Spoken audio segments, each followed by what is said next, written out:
Powderfinger, My Happiness, a very, very famous song here in Australia, probably a bit famous overseas, but if you haven't heard of Powderfinger, they're a great Australian rock band. You should give them a listen. This is probably one of their most famous songs. It's really quite easy. It's all about the strumming. There is a nice little catchy guitar riff that you heard at the start. There's also a way to play that along with the chords, which hopefully you also heard at the start. And I'm going to show you how to do both of those ways. The basic guitar riff is very simple. If you start here on the 7th fret, this is the way the guitarist plays it. Starting on the 7th fret of the D string, and he simply goes. So he walks up 7 on the D, 5 on the G, 7 on the G, 5 on the B, and then he goes back and starts again.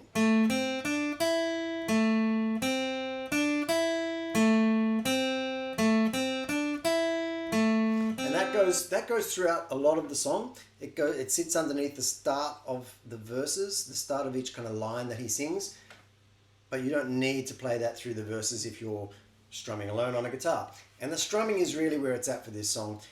And if you can do a 16th note strum, then everything else falls into place and everything will become quite easy. If you can do this, 1 E and a 2 E and a 3 E and a 4 E and a, doesn't matter whether you've got a pick or you're using your fingers, 1 E and a 2 E and a 3 E and a 4 E. But if you can get that underlying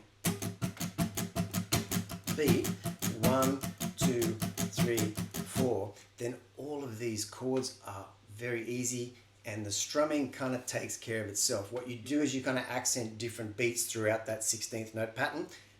I'll show you what I mean. The chords are very simple. F major 7, which is an F chord with your open high E string. So it's actually easier than the straight up F major chord. And then C, G.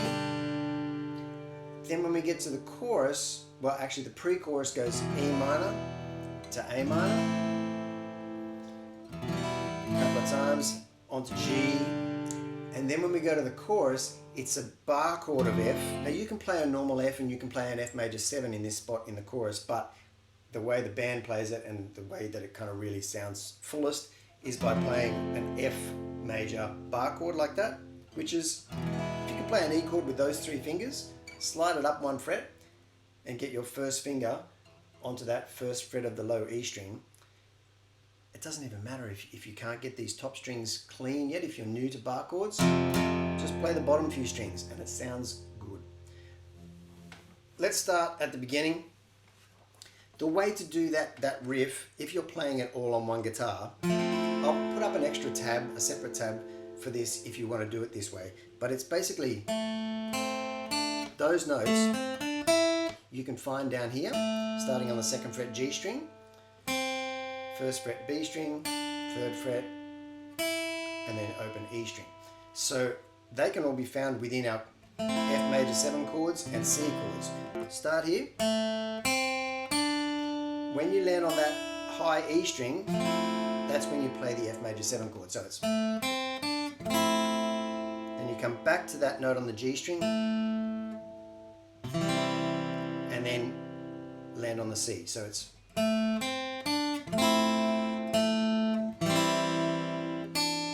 use your pinky to go up onto the 3rd fret of the B string.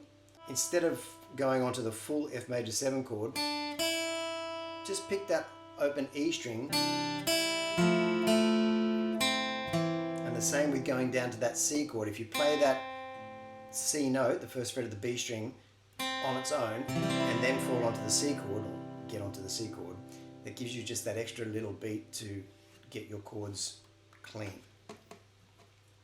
If you want to do it this way, if you don't want to do this, you just strum it out and you just go.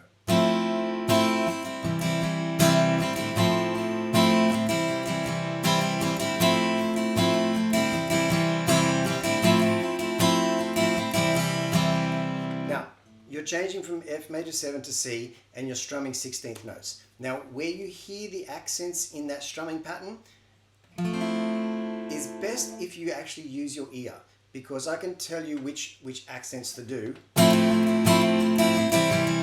but it's going to be a lot more beneficial for you in the long run if you can actually listen to that strumming pattern and find it within your own 16th note pattern, because it becomes much more natural and much more intuitive. If you did an even 16th note pattern, it will still sound okay, and then you'll naturally gravitate towards putting those accents where you hear it in the song. I hope that makes sense. It's a little bit of a kind of, I'm not teaching you in order to teach you, but I hope that's helpful for your rhythm. Start with that 16th note pattern, and you change chords on the beat.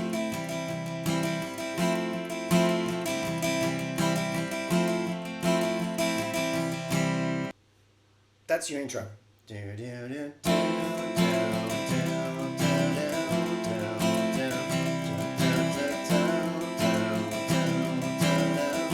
That's also the verse.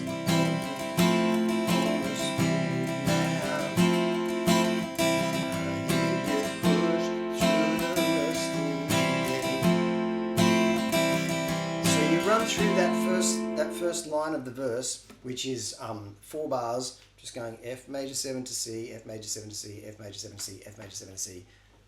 4 bars, 3 times through, and that's your first verse. Then we move into the pre-chorus. Now, same strumming pattern, you just go into an E minor, A minor, a bar each this time. Third time you go to the E minor, you move up to the G, stay there for an extra bar. Over there when I need you here. Now, when we start the chorus, it kind of feels like you're almost starting on an offbeat, because we hit the F, then C, then G, then F. So that's our 2-bar pattern that we repeat over and over and over again. It goes F, F, C, C, G, G, F, F, F, F, C, C, G, that's what makes this chorus kind of interesting sounding. It would be a pretty straightforward chordy sort of chorus if it wasn't for that sort of 4 beats of F instead of 2 beats when you kind of follow that pattern. That's the chorus.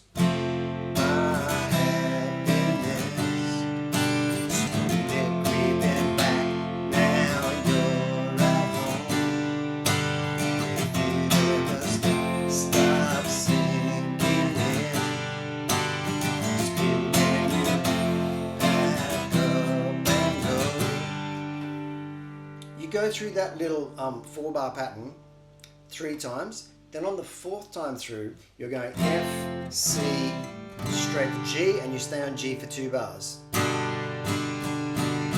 And you're strumming there, and on the other part where you hit the G's, you stop that 16th note pattern and you just go into 8th note patterns, and that kind of builds it up in that really kind of powderfingery rock sense.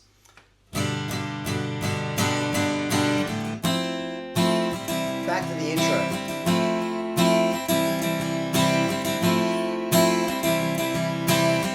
Then we do another verse. Verse 2 is 2/3 as long as the first verse. So if that pattern that we followed and repeated 3 times for the first verse, we only do it 2 times for the second verse. So on your chart, there's 3 repeats for the first verse. There's also 3 repeats for the second verse, but the first time we play it through is the intro.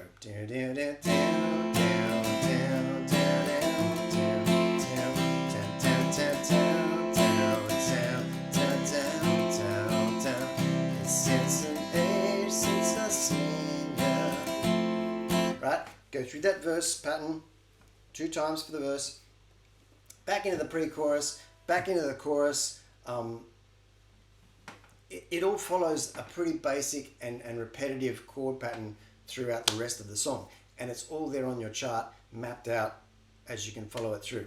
Like I said, the main thing for this is to get that.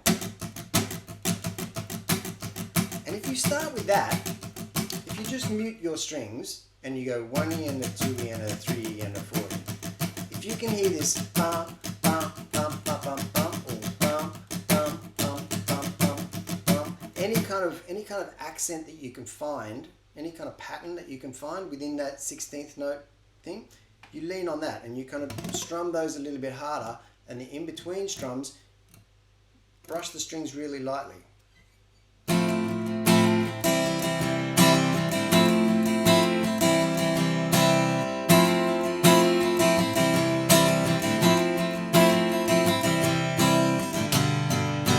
Whenever you're on that G, 8 notes.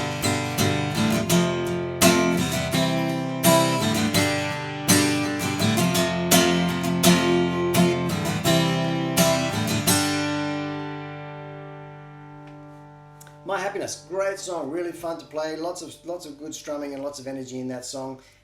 Thank you for watching. We'll see you here again soon. Happy New Year, and thanks for watching the channel.